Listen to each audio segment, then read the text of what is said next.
Bene, io direi che siamo pronti, possiamo cominciare. Allora, innanzitutto un saluto alle autorità, al prefetto di Rovigo, Francesco Provolo, al presidente della provincia Rovigo, Tiziana Virgili, e al questore,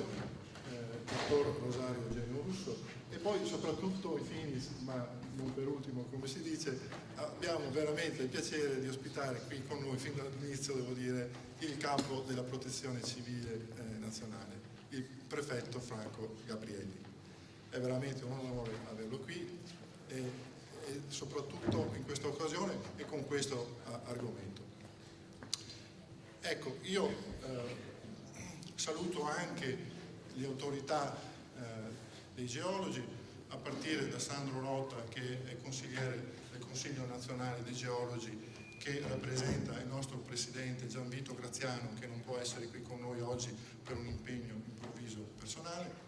il nostro presidente Paolo Spagna, presidente dell'Ordine dei Geologi del Veneto,